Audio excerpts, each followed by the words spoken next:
Hi, and welcome to the Grayscale Draw YouTube channel. In this video, I'll try to focus on achieving the grayscale atmosphere from the main sketch, the reference sketch, the one that I drew at the beginning in the first video of the making of process. The one that I'm using as a guidance for the whole process. If you don't remember how it looked like this. And now, spoiler alert, I'm going to achieve this result. So let's begin. In this video, I'm going to reveal the grayscale making of process of Resting Mountain, all of which is pretty basic.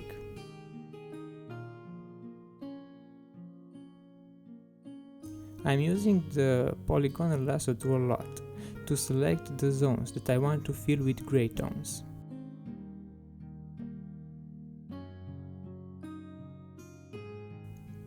In this very stage of the process, I focus on organizing the layers in such a way that all the objects that have the same tones are grouped or packed into the same layers. So I continue to select and fill all the objects, and in some cases I apply a mask and then play around with the tones until I'm satisfied with the results.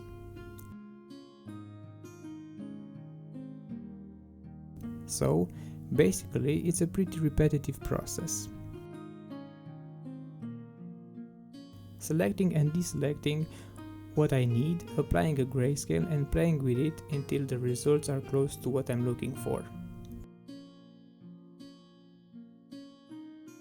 Most of the elements are having only one simple material, only few of them are a little bit more complex and are made of 2 or more materials, but I kept them under the same layer.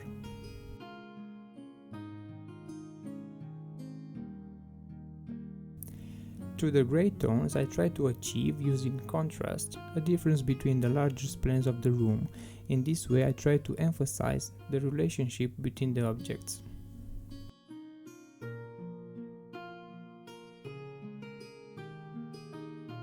The part with establishing the gray tones in this phase, immediately after completing with the line process, then applying color using a blending layer, is only one way of doing these things. By using this particular method, I will have less work to do when I'm going to apply the colors, and I'm not going to use that much the color picker. But that's just one way of doing this job. Sometimes, after I finish the line work process, I apply the colors directly, but in this particular kind of process, I use the color picker a lot, and I have to work much more on individual objects' colors, matching them literally with the big picture.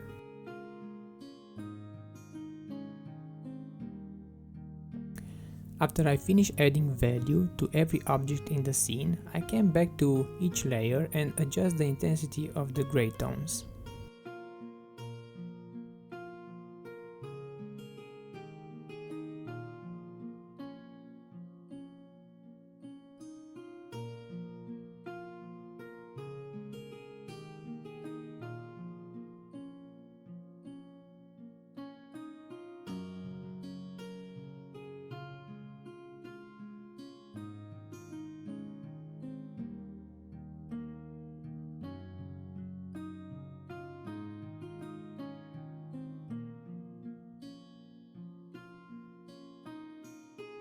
As you can see, I'm zooming in and out a lot, and that's because I want to check that the tones, lighter gray and darker gray, match.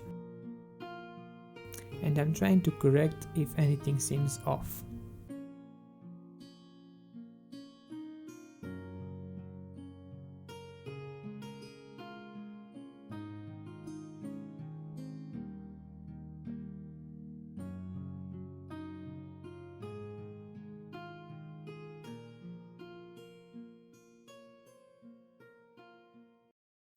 After I finish with this phase, I move to the next one, which consists in adding textures and shadows.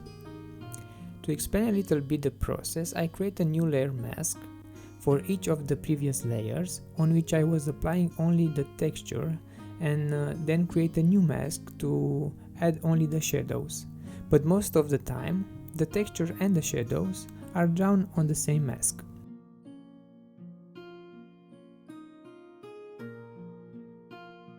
As a brush, I use the default texture brush, nothing fancy, and also the same brush that I used to create the line work, the one that mimics the traditional pencil.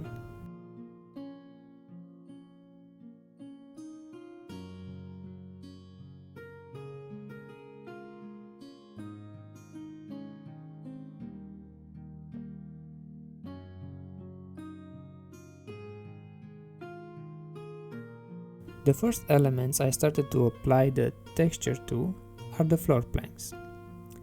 So, working on shading.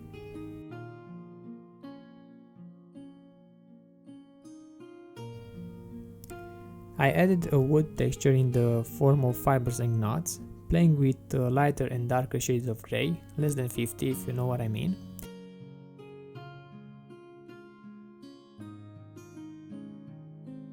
In different places where different objects are in contact with the floor, I draw shadows, give the surface a certain level of reflectivity that will be easier to see when I'm going to turn on the lights.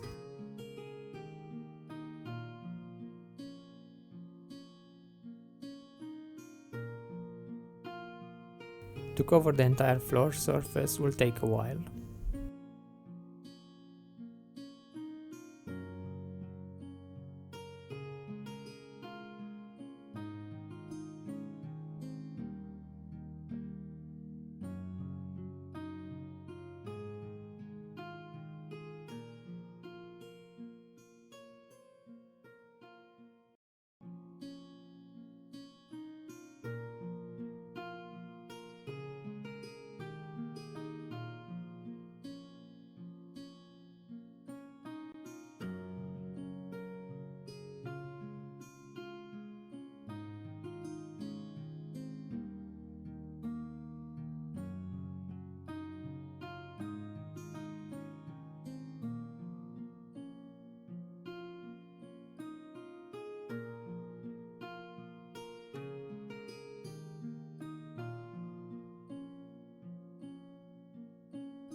After that, I moved to the ceiling, where I was following pretty much the same process.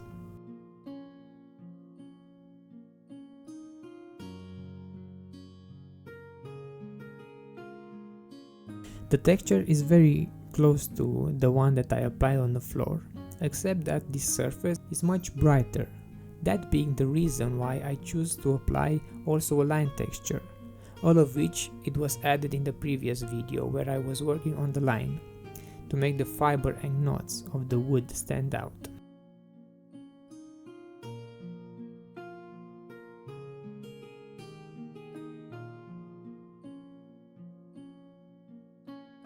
I was also drawing the shadows considering that the main source of light is coming from the oil lamp.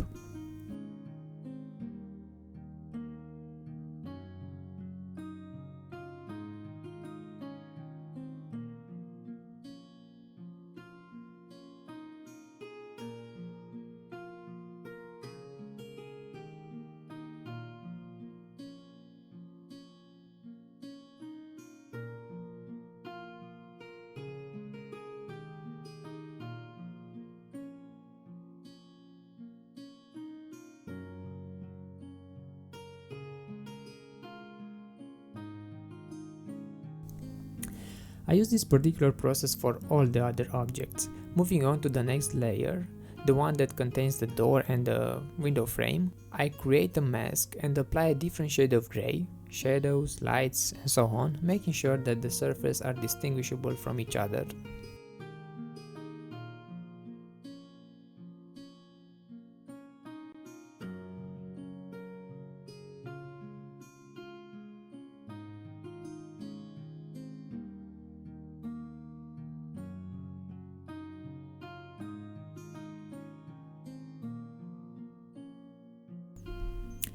After I finish with the doors, I move to the chair in the foreground, applying the same steps.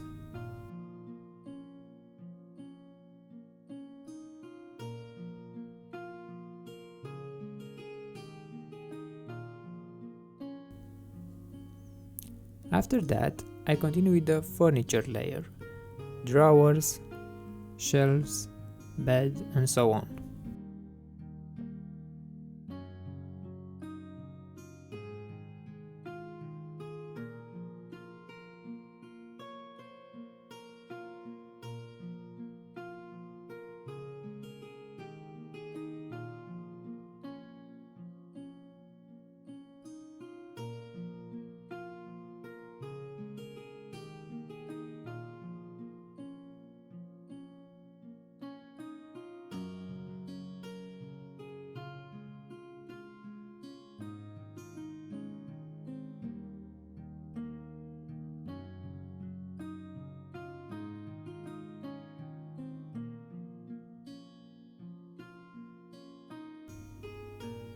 The same thing with the stove.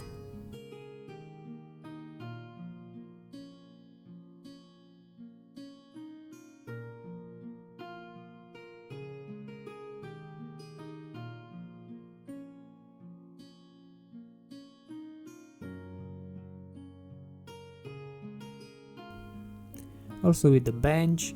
In this case of the bench, I emphasize the wood texture.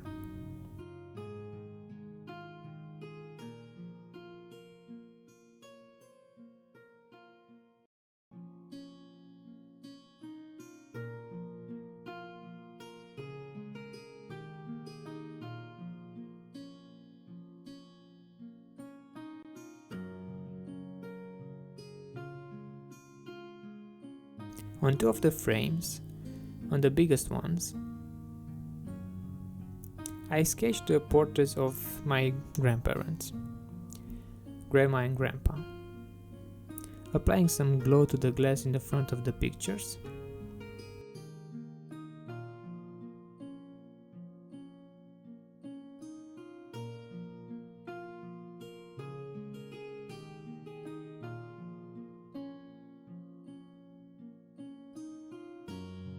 Adding some shading to the rest of the small objects which are hung on the wall.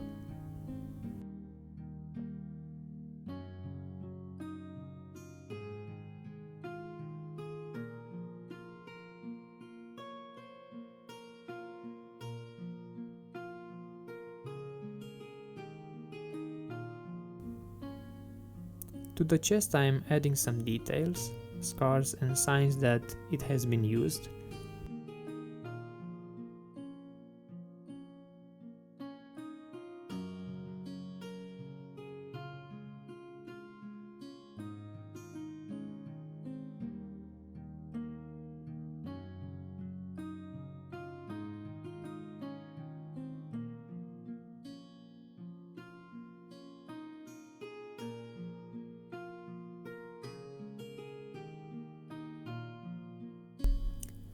I'm going to detail the oil lamp,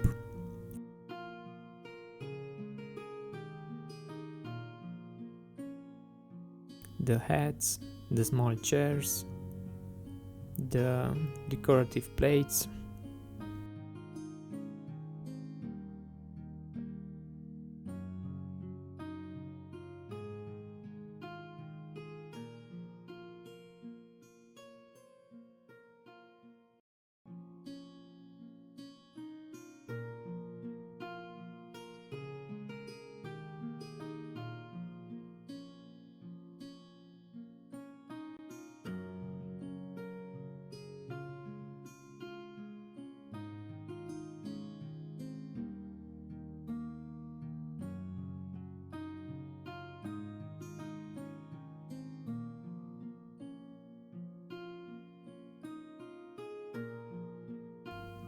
I'm working on the walls, applying some shadows and some dirt to make them appear older.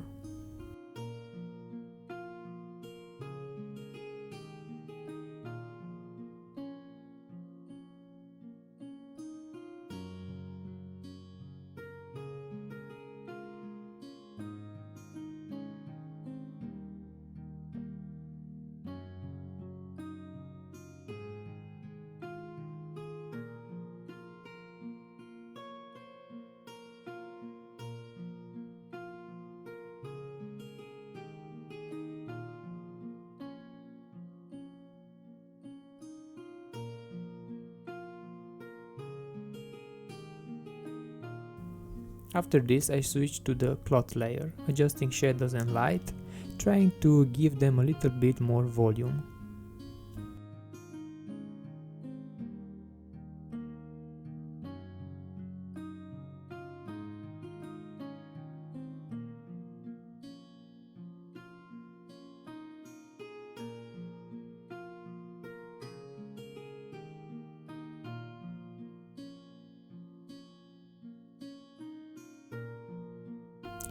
When I was done with this phase of adding textures and shading, I moved my focus on lighting the scene.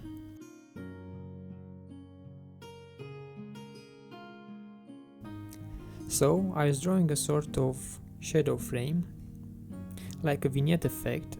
After that, I was clearing only the spots that are providing the light source, and then highlighted them.